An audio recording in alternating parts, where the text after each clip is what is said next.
स्वागत है आप सभी का। अगर आप 2025 नीट एस्पिरेंट हैं और अभी तक आपकी तैयारी बिल्कुल भी अच्छी नहीं है, अगर आप चाहते हैं कि नीट 2025 में 560 नंबर से लेकर 600 नंबर तक स्कोर करना, तो ये वीडियो आपकी काफ़ी ज़्यादा हेल्प करेगी। वैसे तो आपको सारे चैप्टर ही करने चाहिए, पर अगर आपके पास टाइम नहीं है तो इन चैप्टर को कर लीजिए।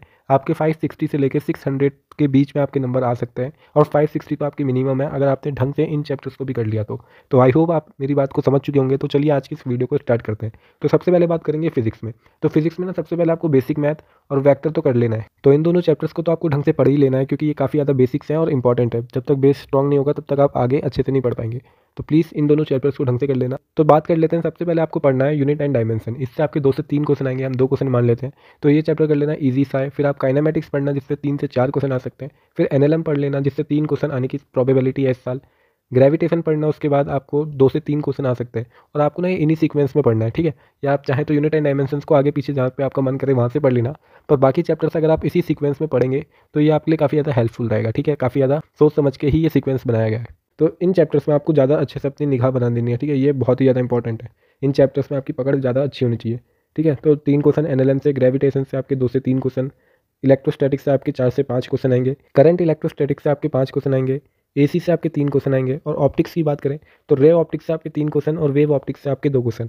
अगर आपको रे ऑप्टिक्स मुश्किल लगे तो आप वेव ऑप्टिक्स को ढंग से कर लेना, पर ओवरऑल आपको ऑप्टिक्स में बहुत ध्यान देना पड़ेगा। इससे 5 क्वेश्चन आते हैं और 5 क्वेश्चन आप समझ रहे हैं ना, 20 नंबर हो गए, क्योंकि एक क्वेश्चन कितने का है, एक क्वेश्चन 4 नंबर का है, तो 20 नंबर हो गए, ठीक है। ऑप्टिक्स से ही आपके 20 नंबर आ जाएंगे।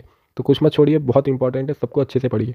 और एटलीस्ट इस वीडियो में बताए गए चैप्टर्स को तो एकदम अच्छे से घोल के पी जाइए। अभी भी आपके पास सफिशिएंट टाइम है। इन चैप्टर्स में आपके कोई बहाने नहीं चलेंगे कि रे ऑप्टिक्स नहीं आती। आपको करना पड़ेगा, मेहनत करनी पड़ेगी। मेहनत का कोई भी और दूसरा अल्टरनेटिव नहीं है। आपको मानना पड़ेगा और आगे बढ़ना पड़ेगा।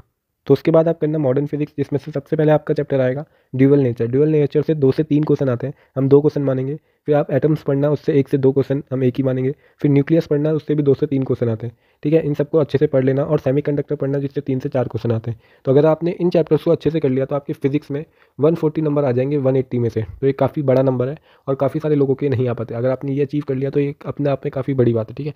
आप कम टाइम में भी इन चैप्टर्स को अगर ढंग से करेंगे तो आपके 140 नंबर तो कहीं नहीं गए, ठीक है। तो सैड मत होइए, कोशिश करते रहिए, सबका दिन आता है और आप अच्छा करेंगे। I hope you do better, but आपको सीरियसली इन चीज़ों को करना पड़ेगा, ठीक है।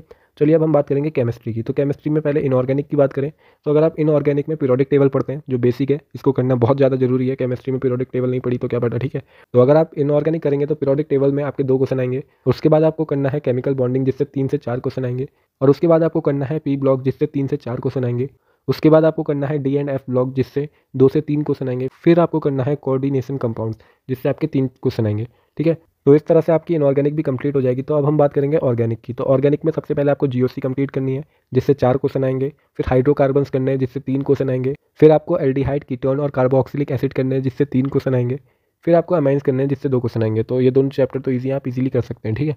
अच्छे से इनमें मेहनत करना, ठीक है। तो अगर आप बस इनऑर्गेनिक और ऑर्गेनिक केमिस्ट्री ही करेंगे तो आपके आराम से 110 से 116 मार्क्स आ सकते हैं 180 में से। तो ये भी काफ़ी अच्छी बात है, ठीक है। अगर आपने फिजिकल केमिस्ट्री भी कर ली तो फिजिकल केमिस्ट्री में आप ये 3 चैप्टर्स कर लेना, ठीक है। अगर आप चाहें, मन हो तो कर लेना, ये इंपॉर्टेंट है। टाइम बचे तो कर लेना। वैसे कुछ छोड़ना तो नहीं चाहिए, पर टाइम नहीं है तो आपको ये चैप्टर्स तो कर ही लेने चाहिए, ठीक है।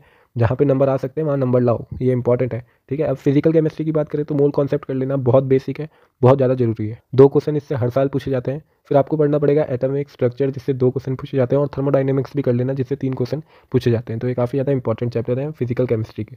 अब हम बात करेंगे बायोलॉजी की। तो बायोलॉजी में आपको सबसे पहले करना है एनिमल किंगडम, जिससे 5 क्वेश्चन आते हैं। मॉर्फोलॉजी ऑफ फ्लावरिंग प्लांट, जिससे 3 क्वेश्चन आते हैं। Cell the unit of life, उससे भी 3 क्वेश्चन आते हैं। बायोमोलिक्यूल से 5 क्वेश्चन आते हैं। Cell cycle and cell division से 3 से 5 क्वेश्चन आते हैं। फोटोसिंथेसिस से 3 क्वेश्चन। रेस्पिरेशन इन प्लांट से 3 question. Plant growth and development से आपके 3 से 4 क्वेश्चन आते हैं। तो इन चैप्टर्स को आपको अच्छे से करना है। फिर आगे बात करें तो breathing and exchange of gases से आपके 2 से 3 क्वेश्चन आते हैं।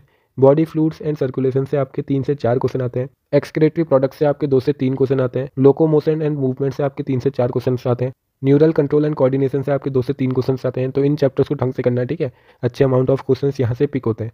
फिर आपको करना है केमिकल कोऑर्डिनेशन एंड इंटीग्रेशन। तो इस चैप्टर से आपके 2 से 3 क्वेश्चन आते हैं। Principle of inheritance and variation, इससे 4 क्वेश्चन आते हैं, काफ़ी अच्छा अमाउंट है। फिर आपको करना है मॉलिक्यूलर बेसिस ऑफ इनहेरिटेंस, इससे आपके 7 से 8 क्वेश्चन पूछे जाते हैं। और उसके बाद आपको करना है ह्यूमन हेल्थ एंड डिसीज, जिससे 3 क्वेश्चन पूछे जाते हैं। माइक्रोब्स इन ह्यूमन वेलफेयर, इससे 3 क्वेश्चन पूछे जाते हैं। उसके बाद आपको बायोटेक्नोलॉजी से प्रिंसिपल एंड प्रोसेस करने हैं, जिससे आपके 6 क्वेश्चन पूछे जाते हैं। तो ये काफ़ी ज़्यादा इंपॉर्टेंट है, ठीक है। इंपॉर्टेंट का भी इंपॉर्टेंट चैप्टर है। बायोटेक्नोलॉजी वाली जो यूनिट है ना, ये काफ़ी ज़्यादा इंपॉर्टेंट है, तो इसको बहुत ही ज़्यादा अच्छे से करना। और उसके बाद इट्स एप्लीकेशंस वाला जो पार्ट है, इससे 4 क्वेश्चन पूछे जाते हैं, तो काफ़ी अच्छे अमाउंट ऑफ क्वेश्चन यहाँ से पिक किए जा रहे हैं, तो इन्हें ज़रूर से ज़रूर अच्छे से कर लेना, ठीक है। फिर sexual reproduction in flowering plant कर लेना, जिससे 3 से 4 क्वेश्चन पूछे जा रहे हैं। उसके बाद आपको ह्यूमन रिप्रोडक्शन वाला चैप्टर करना पड़ेगा, जिससे 3 क्वेश्चन आपके पूछे जा रहे हैं। उसके बाद आपको रिप्रोडक्टिव हेल्थ वाला चैप्टर करना है, जिससे आपके 3 से 4 क्वेश्चन पूछे जाते हैं। अगर हम सारे सब चीज़ को टोटल करें, ठीक है, अभी तक हमने जो जो बोला, फिजिक्स, केमिस्ट्री, बायो, अगर हम इन तीनों को क्या करें, टोटल करें, तो आपके आराम से 560 टू 600 मार्क्स आ सकते हैं। तो देखिए, बस आप इन चैप्टर्स को भी ढंग से पढ़ लेंगे ना, कुछ मत पढ़िए, बस इनको पढ़ लीजिए अगर आपको इतने नंबर चाहिए। और इस बात की गारंटी हम ले रहे हैं कि आपके इतने नंबर आ जाएंगे अगर आपने इन चैप्टर्स को एकदम मुँह जुबानी सब याद कर लिया। यानी आपसे कुछ भी सवाल करो, कुछ भी करवा लो, इन चैप्टर्स में आपकी पकड़ इतनी स्ट्रॉन्ग है कि आप कोई भी सवाल ढंग से कर पा रहे हैं। अगर आपने इतने अच्छे से हर चीज़ सीख ली, तो आपको इतने नंबर लाने से कोई नहीं रोक सकता। अब वो बात अलग है कि इस नंबर पे आपको कॉलेज मिले ना मिले, 600 नंबर लाना भी अब सेफ जोन नहीं है, जैसा हम सभी को पता है। 650 नंबर लाना ही सेफ जोन है। पर हाँ, अगर आप इतनी कोशिश करके 600 नंबर ला सकते हैं, तो 10-12 चैप्टर और पढ़ के 10 से भी ऊपर नंबर ज़रूर ला सकते हैं। तो ऐसा मत समझिए कि आपसे नहीं होगा, आप ही से होगा। आप ही जैसे बच्चे होते हैं जिनने पहले कुछ नहीं किया होता, वही मेहनत करते हैं, वही सीखते हैं और उन्हीं का सिलेक्शन होता है। तो कभी भी अपने आप को कम मत समझिए, हमेशा पॉजिटिव रहिए और हमेशा आगे बढ़ते रहिए। तो चलिए, आई होप आज की इस वीडियो से आपको बहुत कुछ सीखने के लिए मिला होगा। एंड आप कौन सा चैप्टर हमसे सीखना चाहते हैं, आप एक बार कमेंट कर देना। जिस चैप्टर में ज़्यादा कमेंट आएंगे, उसकी वीडियो लेके हम आ जाएंगे। खैर, अगर आप जानना चाहते हैं कि आप किस तरह से अपना बैकलॉग कंप्लीट करें, तो आप हमारी ये वाली वीडियो पे क्लिक कर सकते हैं। तो चलिए, बाकी बातें करते हैं इसी वीडियो में।